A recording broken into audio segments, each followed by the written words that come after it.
Automotores Credit Car, para su línea King Long, presenta En Vida.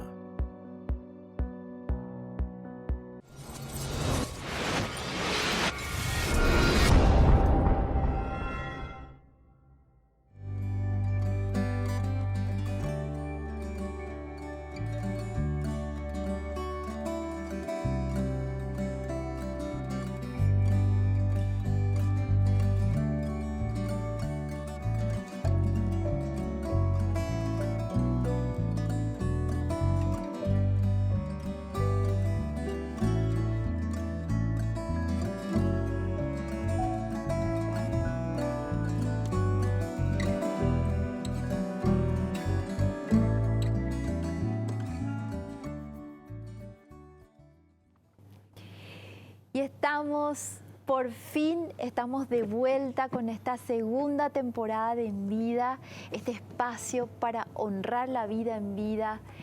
Y hoy debutamos en este 2020 con una persona que dejó su grito de gol en el ADN del fútbol paraguayo. No sé cómo puedo buscar otra metáfora.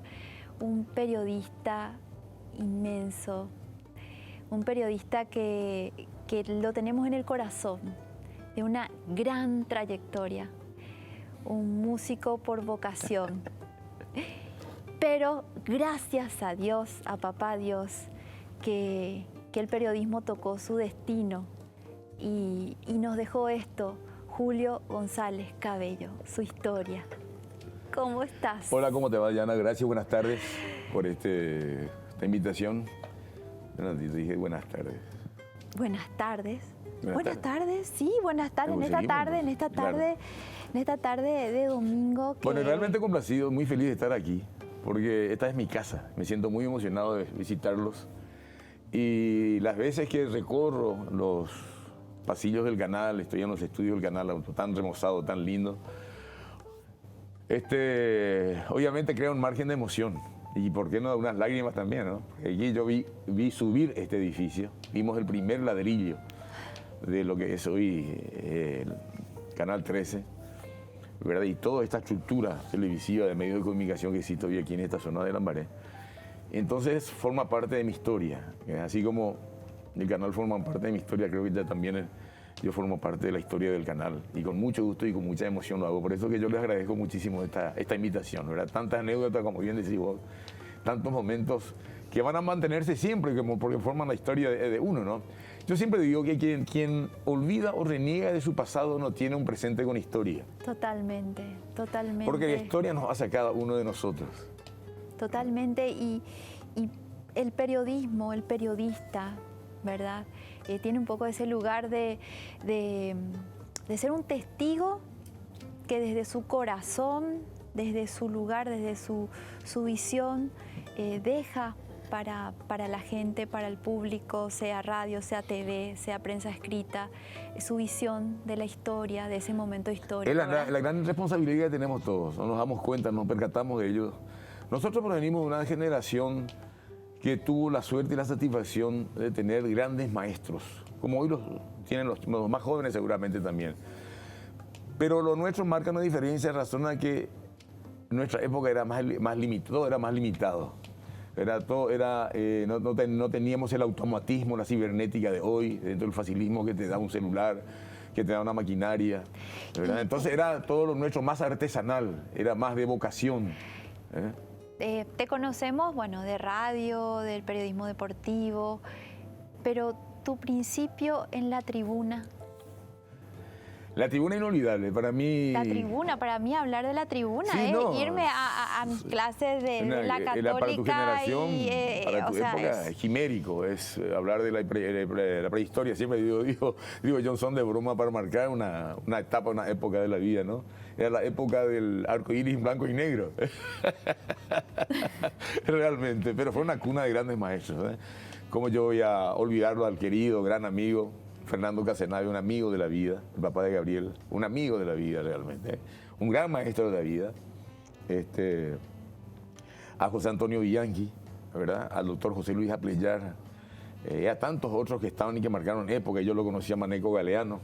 Ay, Y éramos sí, compañeros, nosotros. un poquito mayor él que yo, pero éramos compañeros de travesura en la redacción deportiva Ay, de la tribuna que lo tenía. Por Dios, o sea, quiero irme en el tiempo y visualizar como en un espacio cinematográfico Sí. y verte con Maneco, porque tu humor es tan particular y por lo que nos contaron, tuve el privilegio de tener a su hermano José Antonio sentado en ese sillón también, y lo que compartimos de su composición, de esa particularidad tan propia de Maneco. Me imagino que ustedes dos en la redacción, las bromas y... ¿Estás hablando de? Maneco Galeano. Sí, el gran Maneco, sí, Sí. totalmente. Maneco era un grande.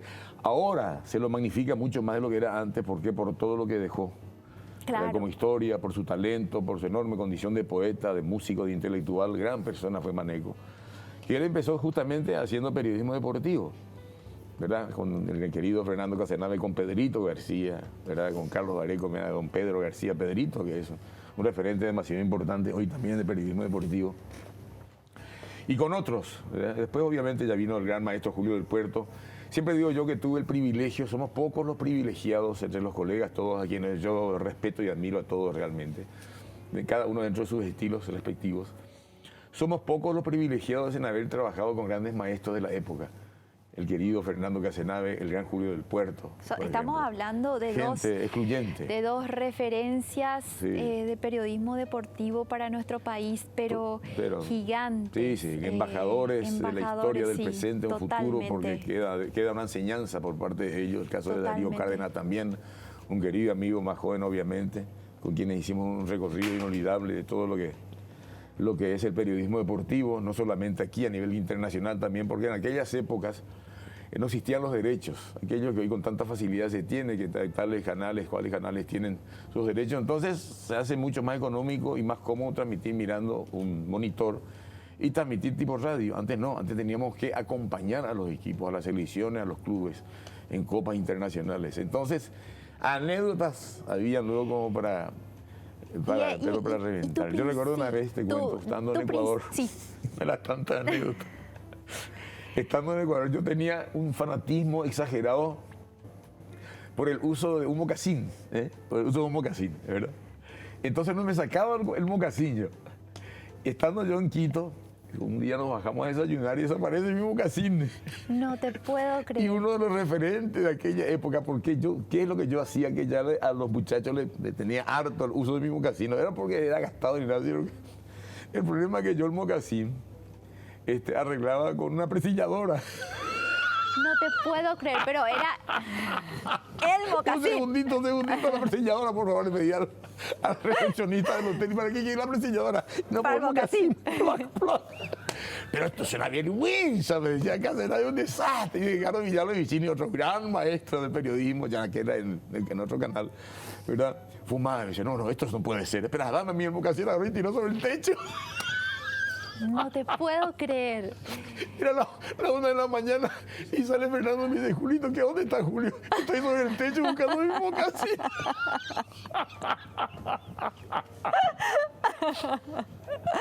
Otra anécdota que siempre recuerdo con tanto cariño es cuando fuimos a la Copa América de Ecuador, coincidentemente de Ecuador, y nos hicimos tantos amigos de la televisión, realmente. Y nos invitaron un día, estábamos con Julio del Puerto llegando a eso, ya estaba la radio, ¿verdad? Estaba el Cardinal en aquella época ya. Nos vamos para la cobertura y hacíamos en duplex, porque en aquella época también se hacían duplex, es decir, en forma simultánea radio y canal. Y como el canal había comprado los derechos, entonces eran los derechos exclusivos, transmitíamos por radio, pero con ritmo de radio también para la televisión. Entonces que tenía que ser mis locuras, imagínate, ni yo a veces entiendo lo que digo. Entonces, tenía que ponerle pausa, era el asunto. Y las tandas comerciales entraban por minutos, bien, obviamente, bien Claro. establecido, bien ordenado para que coincidan la televisión con la radio. Pero imagínate, yo me tiraba los pelos que en esa época tenía todavía un poquito. Entonces un día voy a un programa de televisión, me invitan. Julio del Puerto queda en el hotel, obviamente para reposar, me dice, no, yo me quedo, adelántate o me voy yo. Grande maestro del periodismo. Hicimos un viaje, Asunción, Santiago de Chile, Quito. Nos quedamos en Santiago de Chile en una escala, nos bajamos un par de horas ahí con todos los compañeros, estaba Darío, yo recuerdo. Salimos a caminar, hacía un frío que pelaba. Y yo me fui una camperita así. Pero en medio de la calle había una feria de ropa usada. Entonces, ¿qué yo hago? Había un sobre todo. Compro sobre todo, que costaba en esa época 5.000 guaraníes, era mucho. Y me dice, Darío, ¿compraste? Claro, le digo, Fernando, pero puta, vas a comprar esa basura. ¿Y qué voy a hacer, Fernando? Tengo que comprar. Compro yo el sobre todo y obviamente el otro día volamos hacia Quito. Llega la invitación, hacía un frío de que pelaba en Quito. Yo estaba con Julio del Puerto en la habitación, obviamente me voy, pongo el sobre todo y voy al programa de televisión, a lo más granado del periodismo deportivo mundial. Un periodista italiano, el técnico, Arrigo Sacchi, técnico famoso de la época italiano, técnico de fútbol, habrá tenido un traje de $200,000, valga la exageración, así ¿verdad? nomás. Así nomás, bien peinado, perfumado. Estaba Víctor Hugo Morales, un querido amigo, gran maestro del periodismo deportivo, hoy metido ya en la política y compañía. Estaban otros periodistas, estaba el doctor Carlos Vilardo también, ¿verdad? Y otros periodistas conocidos ahí, estábamos sentados hablando de fútbol y qué sé yo, qué sé cuánto. Y yo veía que comienza el programa, hay una cámara así, comienza el programa, obviamente empieza el debate, el análisis de los partidos, la Copa América, patatín, patatán, y veía que Fabián Gallardo, mi querido colega ecuatoriano, me hacía señas. Yo cruzaba la pierna con mi sobre todo. Imagínate, cada uno tenía un traje de lo más costoso, de las mejores marcas, pero una cosa así, imagínate, italianos, desfile franceses, de marca, me imagino. alemanes, argentinos, colombianos, paraguayos, obviamente. Estábamos ahí. Y yo estaba y yo hablando con Víctor Hugo aquí, imagínate aprender con grandes maestros, lo escuchaba al italiano. Y Fabián que me hacía señas, y yo me reía, y claro, y bla, bla, bla, bla, bla, bla, bla, bla. Termina el programa, ¿verdad? Muchas gracias, fotos aquí, fotos allá, pam, pam, pam, pam. El primer plano permanentemente me he tomado la cámara, ¿verdad? Entonces termina el programa, nos vamos a cenar, vuelvo al hotel y me dice Julio, che, me dice que estuvo bien el programa, realmente excelente, y la gente, los amigos, pero lo tuyo, lamentable, Julito. ¿Y qué pasó, maestro? Le digo. ¿Qué hiciste? Y no te mostraban, no te hacían señas, pero los muchachos, ¿y por qué? Le digo, ¿cómo se llama? El forro sobre todo estaba totalmente descosido. En medio de tanta exuberancia de los mejores modelos, los cortes últimos de traje de cada uno de los periodistas europeos, el forro de mi sobre todo estaba todo descosido. Le llamo a Fabián, digo, Fabián, era eso, Julito, yo te estaba mostrando que no cruce más las piernas. Estaba el forro todo descosido. ¡Ay, por Dios! ¿Qué? No tanta anécdota como yo Ay, decía, querido Julio, realmente yo dije, cuando te convocamos, dije, me voy a reír porque él es un hombre, pero no pensé que tanto. Vamos a ir a una pausa. Ahora tengo un problema, antes de ir a la pausa, tengo un problema, o sea, me voy al dentista. Pero una cuestión natural, ¿verdad? De arreglo, de cuidado, que se me dice, no, me dice mi doctora María Concepción, ¿cómo le va, doctora María Concepción? Muchas gracias.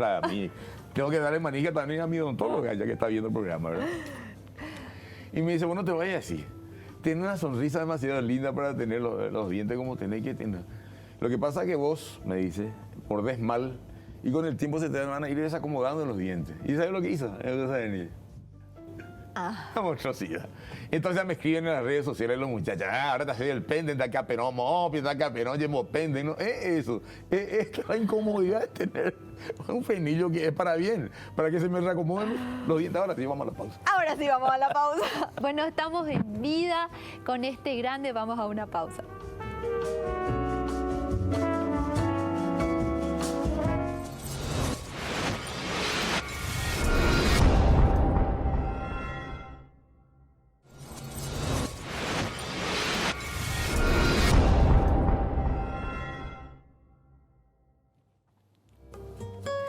Y seguimos en vida con el querido Julio y tantas anécdotas, pero vamos a ponerle freno de mano a la situación.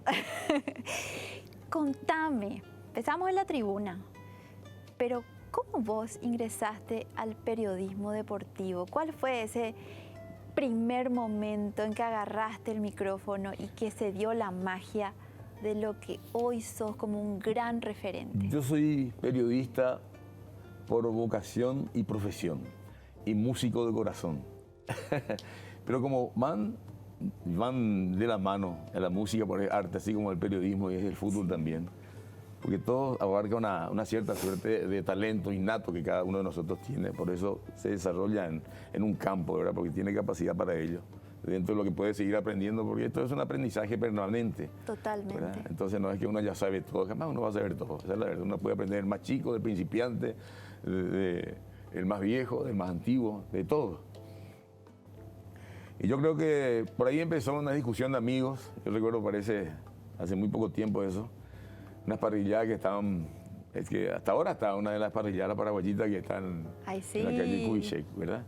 Pero antes de la de ahora estaban los padres, ¿verdad? Que habrían tenido una parrillada más pequeña.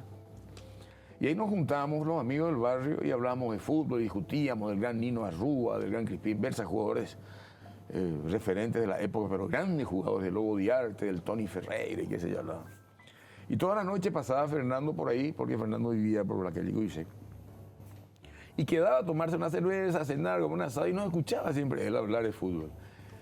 Y un día, obviamente, nos percatamos que era él, le invitamos, señor Casená, después de sentarse en nuestra mesa. Estábamos siempre discutiendo de fútbol, y acalorados los muchachos, y quería pelear, y tranquilo, venía él como mediador.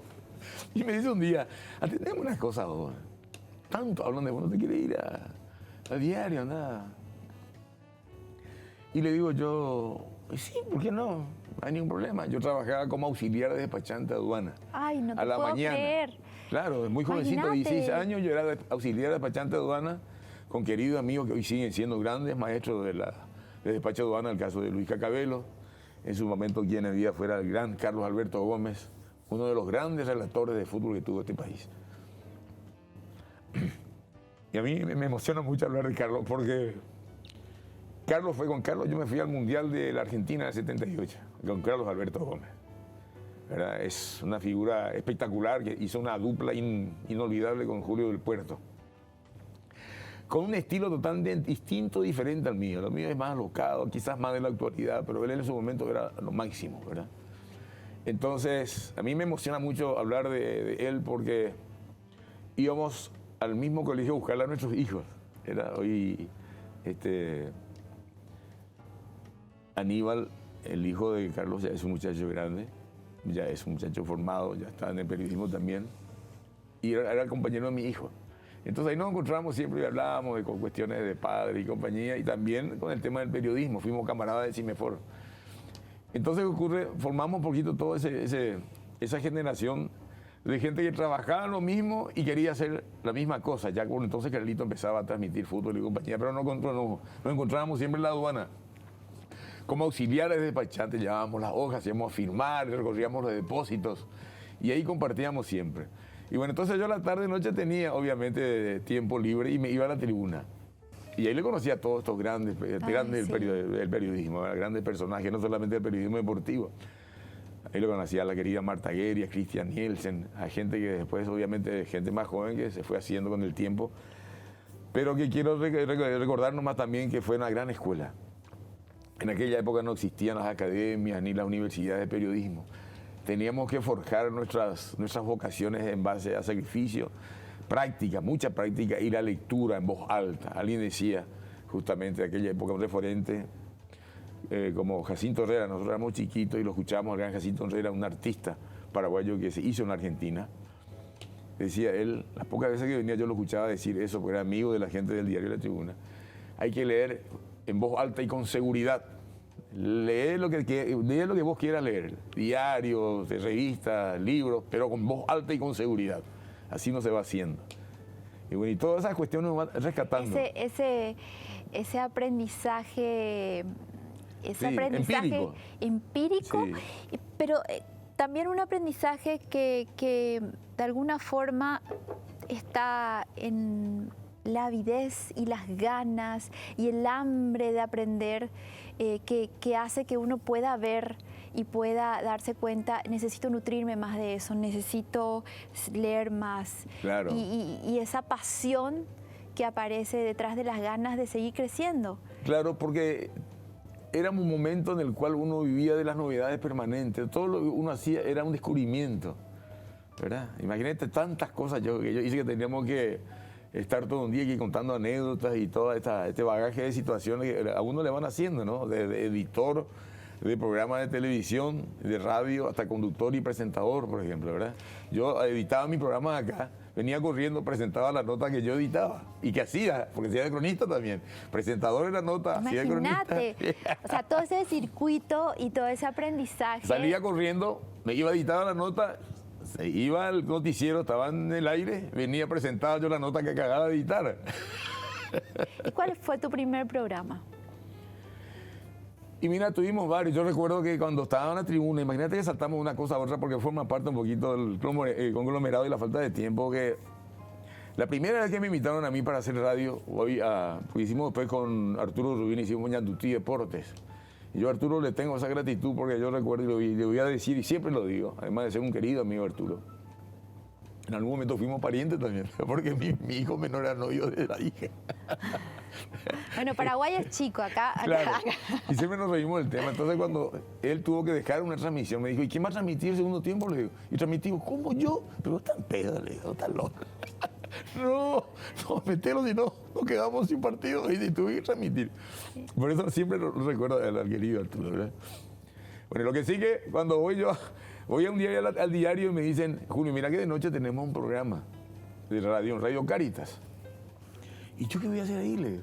Yo era volante, ganaba 100 guaraní por semana. Iba a los partidos de segunda ascenso, iba a los partidos del interior. Y tenía un Fiat 600, porque además era modelo yo. Era modelo. No, las fotos que claro, encontré... Johnny Walker, yo era modelo del whisky. Me enviaban de Inglaterra, me enviaban el traje, ¿verdad? De Johnny Walker, ganaba 600 guaraníes, creo, en esa época. Y gracias a eso me compré un autito chiquito. Pero las fotos que encontré, porque me puse a investigar, mi investigación yo empiezo, y yo digo, no, Porte Luis Miguel, así era. Luis Miguel estaba chiquitito a tu lado en lo que era la foto. Mirá. Y Luis Miguel tiene esa satisfacción de parecerse a mí. Sí, yo creo que sí. Porque realmente vi las fotos. Yo tipo bellísimo. Bueno, es cierto. Claro, muchas por supuesto. Si no me voy dejando, me voy. No, por supuesto. No, pero realmente, incluso le muestro a mi hijo y le digo, mami... Lo que más aprecia es mi larga melena. Sí, le muestro a mi hijo y le digo, mami, ¿a quién le vas a entrevistar? Y le digo, mira, a este señor, le digo. Y mira, decime si no le parece a Luis Miguel, le digo yo. Pero realmente, o sea, el porte, por la época, realmente, o sea, cuántas cosas, Julio. Pero me quiero volver a aterrizar a ese programa de Cáritas. No, y bueno, y vamos a continuar. Y entonces yo entro, voy con los muchachos, imagínate, yo lo miraba a Fernando, a la gente que iba entrando, Horacio Pucineri, pero que tipo que no te perdonaban un punto de más, se reían luego. Pero no es pues así, me decía el doctor Apleyar, cuando eso era un gran intelectual, andaba de moñito, de saco y corbata con su colita, que era un gran señor. Me pegaba con la carpeta en la cabeza. Usted está equivocado, usted tiene que hablar correctamente. Venga acá, ¡poc! Me da un carpetazo. Disculpe, por favor, disculpe. Y así nos fuimos haciendo nosotros, ¿verdad? Entonces llegamos a Radio Cáritas, estábamos en la calle Herrera, ronda del deporte con el gran amigo y maestro Carlos Areco, ¿verdad? Adelante, Julito, por favor, adelante. Muchas gracias, muchas gracias. Y yo entraba y me miraba a los mozos, los comentarios aquí, comentarios allá, bla, bla, bla. Y ahora yo estaba sentado ahí. Las informaciones de la segunda de ascenso con Julio González. ¿Cómo? ¿Y yo qué le voy a decir? No, metele. Julián González Armoara, otro muchacho. Y Julio González. Julio González, adelante. Sí, buenas noches. Y resultados. En segunda de ascenso, Tacuarí y 12 de octubre empataron Dros a Dros. ¡No! Dros a Dros. Agarré, tiré el papel y salí corriendo. No, dije, no, esto no es para mí, chao. Dros a Dros. ¡Guau! Por Dios. Dros a Dros. Quedó eso. Bueno, pero los nervios del momento. Y ahí empezamos, claro, totalmente. Y después ya con el tiempo uno se va haciendo. Y como decían los grandes maestros, ¿verdad? Uno se va haciendo con los errores. El día que vos te sepas reír de tus errores, entonces ahí podés decir, bueno, estamos bien. Porque es la única manera de sacudirte de los errores propios, naturales. Por cierto, hasta ahora canto disparate, yo digo, pero por favor. Pero a veces te dice la gente, repetí, ¿por qué repetir todos los disparates que dije en ese momento? Yo no, pero jamás se me van a venir en la cabeza, me volaron todos ya con el cabello. Sí, totalmente. Y ahí empezó la historia en Radio Carita, ¿verdad? Y ahí empezó Hicimos la historia, Deportes, y así fuimos. ¿Cuántos programas de radio? Pero tantos programas, muchísimos programas. Yo aprendí mucho. Fundamentalmente, más allá de lo profesional, lo humano. Haber tenido tan buenos amigos y tan buenos maestros, que uno va forjando no solamente su vida como profesional, sino también como ser humano, como ciudadano. Yo recuerdo que el gran Fernando Casenave le decía a mi viejo papá, le decía, señor González, porque yo soy Julio González Sanabria realmente, ese es mi nombre y apellido de cédula. Cabello ya vino después por el tema de doña Carangüeya, Cabello, qué bello, y todo eso vino leí del marketing, ¿verdad? Porque mi familia es una familia de intelectuales, todos los Sanabrias son profesores, filósofos, médicos, de todo, los queridos tíos y tías, ¿verdad? Y quedó entonces así, y le decía, porque mi papá es González Cabello, ¿verdad? Y le decía a Fernando, señor González Cabello, discúlpeme, ¿usted cómo le aguanta a su hijo? No puede ser. Le decía, papá, yo quiero saber una cosa, Fernando, ¿cómo vos le aguantás a mi hijo? Es una cosa de loco, decía Fernando, pero yo me quiero... ¿Qué tipo este? Decía Fernando, qué tipo loco. Bueno, con esta anécdota Hay tanta cerramos anécdota. nuestro segundo bloque. Vamos a una pausita. Y bueno, no paramos de reír y de vivenciar otra vez esta historia de vida de nuestro querido Aquí Julio. le cuenta que hay una cantidad de cosas nuestras, ¿verdad? En la época de la Yencasé de Caca, que es espectacular.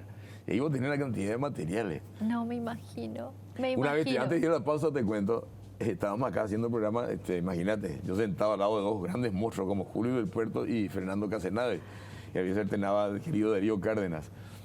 Y grabábamos los programas de mediodía de deportes. En esa época empezaba a aparecer Ayrton Senna, un number one del automovilismo Sí, de Fórmula 1, un muchacho joven, 22, 23 años, en el Brasil. Entonces le digo yo, señores, buenas tardes, ¿qué tal Fernando? ¿Cómo estás? ¿Cómo te va, Julio? ¿Cómo le va al señor del Puerto? Muy bien, todo muy serio. Saco y corbata. Mi hijo chiquito, de 2 o 3 años tenía. Antes de ir al fútbol, lo que es Olimpia, Cerro, bla, bla, bla, bla, bla, digo, ¿por qué no tocamos un poco, abordamos el tema de este muchacho que aparece hoy en el gran mundo del automovilismo? Ayrton Senna, todo un ejemplo. 22 años, sí, dice Fernando, claro, con mucho gusto, me parece un ejemplo. Tenemos que alimentar a los chicos de hoy, que sigan al deporte, que es esto, lo otro. Y Julio Leperto, ni qué decir, una verborragia, le hicieron todo un discurso al respecto. Pero tenemos imagen al respecto, y me decía el productor, ¿qué imagen? No, hay, tranquilo. Yo en mi bolsillo tenía un autito de carrera que era mi hijo. No. Entonces saco el autito de carrera y le dije, ¿qué imagen? Tenemos imágenes exclusivas. Saco, pip, pip, brum, brum, brum. A ver, señor de Puerto, saque su brazo por... No, yo me voy de aquí. Yo me voy de aquí. Esto es una vergüenza. Mi trayectoria en juego, decía Casenave, el director. Acá está mi renuncia, me voy. ¿De dónde pues te vas? Y de malo con una cabra. Bueno, Julio, entonces yo te digo, vamos a una pausa, Sí, ¿sí? claro. Vamos a una pausa.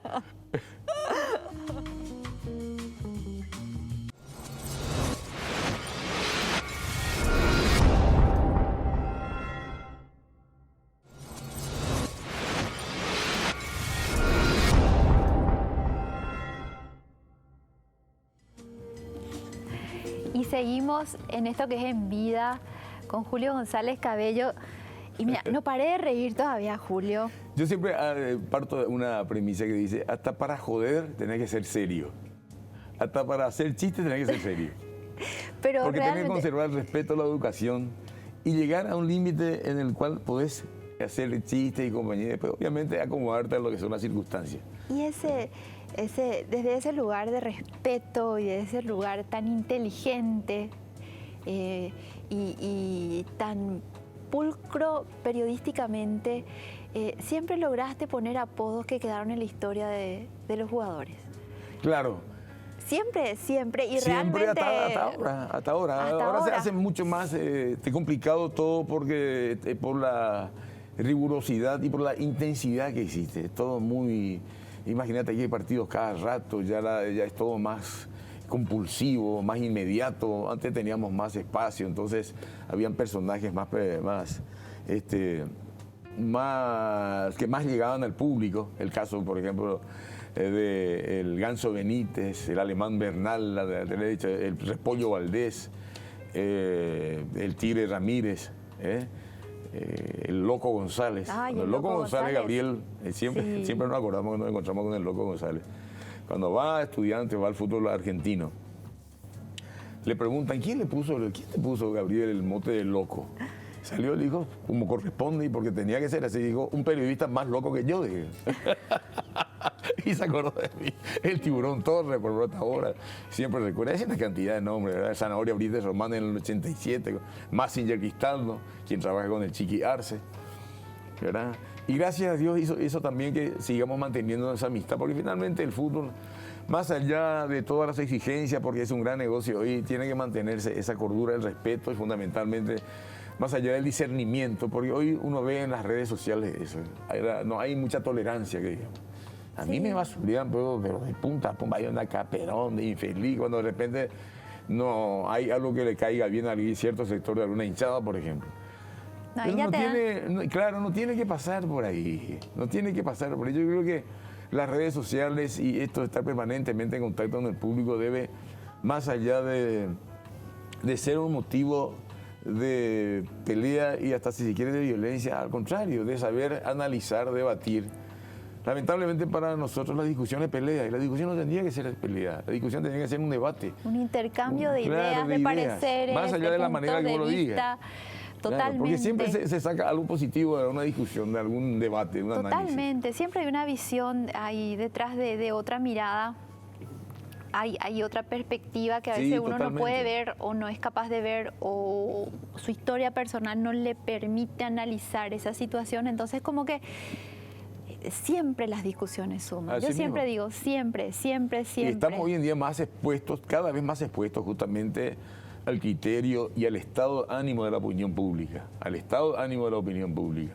La opinión pública, claro, es muy proclive a pegarse a ciertos momentos por los cuales uno atraviesa, ¿verdad? En lo personal, en lo económico, en lo sentimental. Entonces te toma a vos como un chivo expiatorio y comienza a decir cualquier barbaridad de vos, ¿verdad? Ese paralelismo de ese tiempo de periodismo de la tribuna, de ese tiempo de nuestros grandes referentes hoy que viviste vos, de aprender en el día a día, ¿verdad? A lo que es hoy con esto que me estás hablando de la inmediatez, de la tecnología. Está esa competencia de saber primero. Eso no existía. Un yo, por cambio ejemplo, tan soy grande. de ese tipo de periodismo. Yo veo a mis compañeros se vuelven locos de repente por dar la primera información. Hoy en día, por todos los elementos que tenemos, la alta tecnología, la información está dando vueltas permanentemente, así que me parece muy bien, cada uno con su estilo y con todo respeto, ¿verdad? Pero lo nuestro era más empírico, era más lírico, era el conseguir las cosas por el propio esfuerzo. Yo me iba a Buenos Aires, recuerdo, escuchaba mucho radio argentina. A mí, por ejemplo, algo que a mí me puede llegar a matar es el bache en la radio. Porque se escucha eso, ¿verdad? Sí. Hola, ¿qué tal? ¿Cómo estás? Bien, es decir, qué bárbaro, socorro, policía, socorro, yo zapateo, me tiro los pelos que no tengo, tiro libre, adelante fulano, mis compañeros menos mal tienen un nivel de gran dinámica, entonces evitamos todas esas cuestiones, ¿verdad? Estar despierto permanentemente con la información. Unas cosas de loco. Entonces yo me iba a Buenos Aires. Curioso siempre, yo iba a radios importantísimas, como Radio Rivadavia y compañía, lo tenía José María Muñoz, que era, en esa época le decían el relator de América. Iba y recorría yo las radios y me sentaba, buenas, ¿qué quiere muchacho? ¿Qué quiere aquí? Y quiero conocer, quiero escucharlo, verlo a los ídolos. Sí, adelante, yo tenía, qué sé yo, de jóvenes. Y me sentaba en una mesa larga, estaban todos los grandes periodistas, yo lo escuchaba y aprendía de ellos, una dinámica espectacular. Y en Rivadavia, en medio de ellos, decía, por ejemplo, recuerdo el Gordo Muñoz, vamos a la pausa. Y ya se llega Marcelito Tinelli con las informaciones internacionales. ¿Y quién era el Marcelito Tinelli? El Marcelo Tinelli de quien conocemos. Traía el café, leía las noticias internacionales. Ahí se formó él. La conscripción, yo tengo entendido, la escolaridad es demasiado importante en todos los aspectos de la vida. Gatear, caminar y correr, ¿verdad? Uno tiene que formarse de abajo. Yo fui guarda hilos, conectaba los conectos, los equipos sin problema, me tiraba al piso, juntaba los cables, pongo los micrófonos sin ningún tipo de inconveniente. Eso no, yo no puedo hacer nada, no existe. Todos somos obreros de un sentimiento, de una convicción y de una vocación fundamentalmente, y que después se hace profesión. Y tiene otro gusto cuando uno puede vivenciar totalmente ese trabajo. Yo me acuerdo inclusive, comencé siendo operador. En la primera época, yo llevaba mis discos, vinilos, ¿verdad? Me acuerdo, estábamos en Yandutín, aquella antequera, cuando la radio salía a 2 cuadras y teníamos que poner la radio así de costado para que se escuche algún chirrido menos de lo que tenía la radio. Teníamos un programa el sábado de la tarde, entonces a mí me dijo, ¿quieres hacer operador? Con mucho gusto, claro. Llevaba mis discos y yo era operador con mi locutor ahí.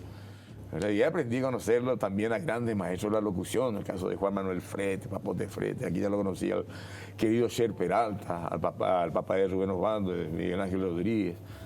Grandes personajes, grandes maestros de la locución, ¿verdad? Entonces uno va recogiendo todo eso, aprende lo positivo de gente que tiene una disciplina férrea, de grandes maestros inolvidables, por cierto. Y de todos los maestros, me hablaste y nombraste y dijiste y repetiste maestros. Sí.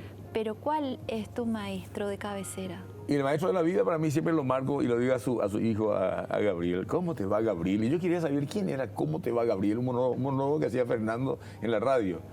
Un monólogo de cortito, de 4 o 5 minutos, sigue haciendo después aquí. En donde él le hablaba a un querido amigo suyo, Gabriel, sobre los momentos del deporte, del fútbol actual. ¿Y quién era Gabriel? Era Gabriel Caselá, su hijo. ¡Ay, qué linda para anécdota! mí es un referente demasiado importante, así como lo fue después Julio del Puerto y como fueron los otros posteriormente en la música. Era como digo, soy un músico por vocación, periodista deportivo de corazón músico de corazón, periodista deportivo de vocación y profesión, ¿verdad? ¿Y la música? Y la música yo estudié 2 años piano, era chiquitito, tocaba a los 6 años, 7 años, tocaba que los cumpla feliz con 2 deditos, toda la familia presente, y después me voy a llorar porque era tímido, lloraba, terminaba mi show, pues me aplaudían, y yo lloraba, tenía todo el pelo así, tipo bombril, tipo al capichononí tenía, y así me fue, me quise después alisar el pelo y aquí estoy, ¿sí? Después estudié guitarra. Un año de guitarra. En esa época me iba a estudiar inglés al cultural. Me iba al cultural a estudiar inglés. Pero ¿qué pasaba? A mitad de camino, en la calle España, quedaba en un garaje donde ensayaban los Teenagers, un grupo paraguayo de música de rock and roll y compañía. Y yo me quedaba ahí, embelesado. Cuando mi papá me preguntaba sobre mi estudio de inglés, dice, papá, te agradezco por ir al estudio de inglés, soy un gran baterista. Aprendí a tocar batería gracias a los muchachos de los Teenagers. ¿Y los rockers? Y los rockers, lo que no se debe hacer en música, y siempre digo eso con cariño porque es un grupo que formamos con el tiempo gracias a todos esos aprendizajes. De verdad, yo era el único, los otros son todos grandes músicos, el único que tocaba de oreja era yo. ¿Verdad? Nunca estudiaba así gracias al querido César Duda Rigolo y otros grandes maestros me enseñaron siempre cosas en la batería. Pero yo empecé tocando de oído nada más, quizás por esa vocación instrumental que yo tenía en cuanto a conocimiento de música, más allá de lo incipiente que sea, tenía cierto, por ejemplo, sabía del compás, sabía de todas esas cosas. Entonces me fue un poquito más fácil. Pero evidentemente que se llega a un nivel, cuando tocas de oreja un instrumento, que tenés que seguir estudiando. Pero esas son cosas que no se olvidan nunca. Y hoy, obviamente, me lleva a hacer un programa que tiene ya más de 20 y pico años que se llama El Reloj que no tuvo tiempo. El Reloj. Y de eso quiero hablar en el próximo bloque. Sí, claro. Yo necesito 3 programas con el señor Julio. Vamos a una pausa y volvemos con esto que es En Vida.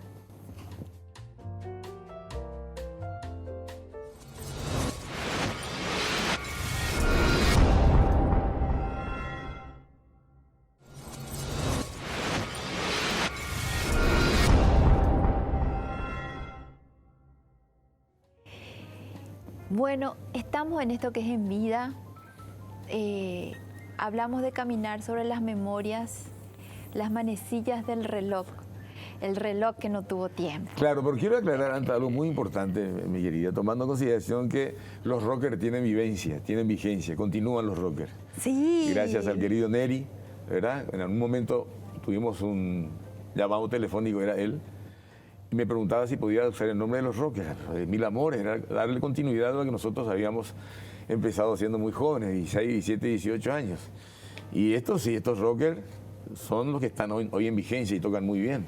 Lo nuestro era más empírico, es cierto que también conformado por grandes músicos de hoy, ya señores que están en otras cosas, pero de repente por ahí nos juntamos y siempre estamos con la misma historia. Mi hijo, que es también baterista de doble bombo y de estudio, a veces yo me siento a tocar con ellos y me dicen, papá, eso ya no se escucha más. Le digo, ¿usted cree que los Eric Clapton, los Paul McCartney son todos pendejos como usted? Son tipos de más de 70, 80 años. Los grandes genios de la música. Y realmente yo creo que tu generación inspiró a los rockers de hoy, ¿verdad? Así que totalmente agradecidos ellos. Sí. Bueno, y digo agradecido, bueno, porque es mi marido, ¿verdad? Claro, totalmente. Y muchas veces estuve yo de producción de los rockers, detrás un poco de cada concierto. Eso tiene el músico, quien está enganchado con la música, tiene un espíritu distinto. Yo siempre digo que la música es el lenguaje de los ángeles, ¿verdad? Porque tiene un sentimiento, el músico tiene una manera de ser distinta, diferente. Tiene otro ropaje angelical el músico, el artista, la cantante, son distintos. Siempre digo yo, a la desgracia de aquellos que lamentablemente ya se fueron, que los cantantes, los músicos no mueren, están de gira. Se los va a recordar siempre. ¿Cuántos años de este programa de radio que es, no sé? Imagínate que empezamos en el 95, 96, y el saludo del afecto y la emoción de recordarlo siempre, el querido Cristian Nielsen y Cristian Torres, compañeros en su momento aquí, el Diario Noticias también. Y empezamos a organizar un programa de tal manera, era por Cardinal y en la noche, ¿verdad? Solamente los domingos, en donde recordábamos lugares, más que música, lugares. ¿Te acordás del cine tal? ¿Te acordás de los programas? Hasta ahora tengo yo los programas, algunos programas grabados de la época, pero eran más recordatorios de lugares, de momentos, de diarios de la época que de música. Como ellos tuvieron que dejar lamentablemente por otras actividades, entonces yo continué solo allá, pero con otra temática, ¿verdad? Con la parte musical, imitando artistas y compañía, y eso continuó. Y hoy tiene otra temática en razón a lo que yo juego siempre también con el fútbol. Las necesidades que tiene uno por diversión, ¿verdad? Por la diversión, por pasar bien, dentro de ese contexto de muchos problemas que hoy tenemos, ¿verdad? Porque hay muchos problemas en todos los órdenes, entonces dale un escape a la persona que te está escuchando, que te está viendo, con algo que no sea enfermedades, tragedia, que sea un poquito más agradable la compañía, ¿verdad? Que acompañar a un médico, acompañar, por ejemplo, a gente que está haciendo guardia en un edificio, a una persona enferma, que es la que te llama, te dice, mira, quiero escuchar tal música, pero no dentro de lo que significa la nostalgia, el llanto y me acuerdo de, sino que vamos, el espíritu no muere nunca, no importa que tengas 20, 30, 40, 50, 60, 70 años, por eso el target de mi programa es un target muy amplio. Hay gente que pide Soda Stereo, hay gente que pide Carlos Argentino, el rey de la pachanga, bate, que bate, chocolate. Ese es un tema, por ejemplo, que hasta hace, qué sé yo, hace 10 años se volvió a escuchar. Pero ahí no hay ningún descubrimiento. Ese bate, que bate, chocolate, debería de saber eso, porque imagínate tanta... Ese es un tema que tiene desde los 50, de 1950 y pico ese tema. Solamente que después se actualiza. Siempre yo digo eso. Todo vuelve. La música no tiene tiempo, momento ni espacio. No sé, yo tengo mucha amistad con los referentes enormes de la música. Fui un gran admirador y amigo de Oscar Cardoso Campo, por ejemplo. Y me decía, Julito, mira que vamos a ver todo lo que vos quieras, te voy a contar la historia de Sandro, bla, bla, bla, bla, bla, bla, Sergio Denis, ¿verdad? Gran José Feliciano, Lito Nevia, un referente demasiado importante. Vi una foto con Lito que me encantó. Entonces yo le digo a Lito, pero... el tema de la balsa, no, me dice, me habla otra vez de la balsa, me habla otra vez de ayer nomás, tema de los 60, Julito, déjate, pero forma parte de tu historia, hermano, forma parte de nuestra generación. Si nosotros no escuchamos eso, obviamente es nuestro himno, es nuestro sentimiento. La música no tiene tiempo, momento ni espacio. David Bisbal, un grande de la música romántica, un muchacho joven cantando Contigo aprendí, por ejemplo, Princesita y todos esos temas tan lindos de hoy, ¿verdad? Voces de hoy cantando temas de ayer. Yo siempre digo eso porque también de repente hago presentaciones con el reloj que no tuvo tiempo. ¿verdad? Que, como dice el gran Armando Manzanero Canché, le digo, maestro, ¿qué opina usted de las voces nuevas de hoy?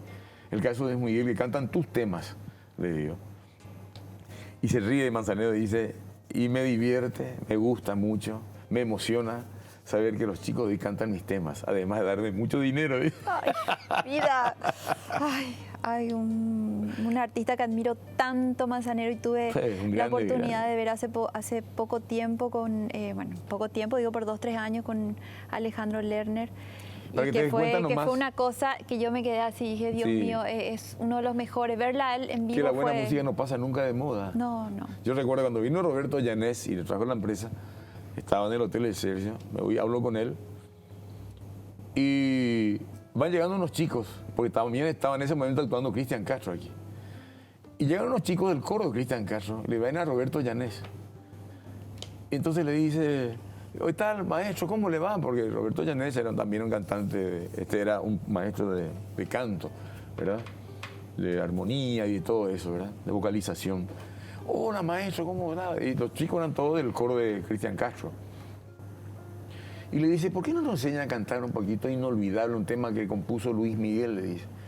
¿Cómo, Luis Miguel? No, en la vida hay amores que nunca pueden olvidarse. Ese es un tema que canta así Tito Rodríguez, un puertorriqueño, era muy amigo del puerto, un referente melódico espectacular, cantaba por la nariz. ¿Verdad? Y me dice, mira lo que son los chicos. Dice, ¿quién escuchar y cantar un tema tiene más de 60 años? Y yo lo voy a enseñar, pero con mucho gusto. Por eso siempre digo que la música no tiene tiempo, momento ni espacio, es una sola. Y el tiempo hoy se me hizo tan corto. Y quiero pedirte algo, Julio. No pudimos hablar un poco de tu familia, de que vos sos papá. Y se me fue el tiempo, se nos fue el programa. Pero me gustaría despedirme con una reflexión tuya de cómo te gustaría, Julio, ser recordado por estos pasillos del 13, por los pasillos de cada medio de comunicación que te vio crecer, por ese público que te tiene como comenzar el programa en el ADN de su corazón, porque escuchar un gol tuyo es algo que no tiene precio para un paraguayo. ¿Y cómo te gustaría ser recordado por tus hijos y por tus nietos? Y no es fácil, porque finalmente somos ciudadanos comunes y corrientes en quienes justamente se arropa nada más que un sentimiento, un estado de ánimo y una manera de ser que se transmite. Cuando que todos tenemos los mismos problemas, formamos cola para pagar nuestros servicios públicos, formamos cola para ir al supermercado, donde siempre somos bien recibidos, por ejemplo, con saludos, con fotos y compañía. Y yo le decía anoche justamente a un amigo, me emocionó mucho, me dice, yo siempre te escucho, pero no siempre te llamo Julio. Pero sos un referente demasiado, eso es lo que estás diciendo vos, ¿verdad? Que vos y la gente que hace un medio de comunicación no se da cuenta de lo que todos nosotros transmitimos. Y le decía yo a este señor, tenemos esa enorme responsabilidad. No es un peso, por contrario, es una hermosa responsabilidad de responder a tus palabras, del porqué de estar permanentemente en sintonía, viéndonos o escuchándonos, porque transmitimos algo que nosotros no podemos defraudar. Y eso es esa responsabilidad tenemos nosotros, de ser siempre como somos, pisar tierra permanentemente, no creernos más de lo que somos, porque siempre somos seres humanos y lo vamos a hacer hasta el fin de nuestros días. Transmitimos algún talento, quizás alguna convicción, alguna manera de ser, un sentimiento, alguna emoción, pero siempre somos seres humanos. Nos debemos a un creador, a nuestra familia, a nuestros padres, y eso que tenemos que transmitir a nuestros hijos y a nuestros nietos. Ya tengo hijos grandes, ¿verdad? Tengo 2 nietitos que para mí son mis 2 pulmones y son mi corazón, ¿verdad? A quienes adoro, obviamente. A mí me emociona mucho hablar de eso, porque yo soy muy temperamental y muy sensible. Yo soy un tipo que lloro con mucha facilidad. A mí la música me hace llorar. Y a veces me voy manejando y escucho la música y me transmite tantas cosas, ¿verdad? Por mis parejas, por lo que tuve en mis tiempos, por lo que significaron para mí mis parejas en su momento, ¿verdad? A quienes mucho agradezco, porque forman parte de mi vida, ¿verdad? Gracias, Julio. Gracias por este tiempo Gracias. Le voy a dar un abrazo, me van a disculpar. Voy a levantarme, a romper un poco el esquema. Gracias, gracias. Gracias por este primer programa. Muchas gracias. Gracias por llenarme de sonrisas el alma y ponerle esa fuerza a este principio de En Vida. Muchas gracias. Y gracias por tener este privilegio realmente. Para mí me emociona mucho estar aquí con ustedes. Muchísimas gracias. Por la casa y por todo que le representa el contenido de este programa. Porque no siempre los programas de televisión tienen tan buen contenido como este, ¿no? Gracias. Y quiero agradecer a las marcas. Vamos acá. Vamos acá. Quiero agradecer a las marcas que nos están apoyando.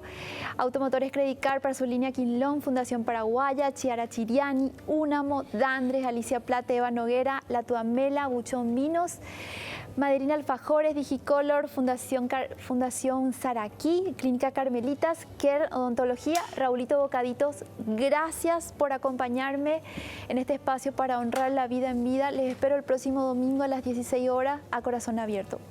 Gracias, gracias, gracias.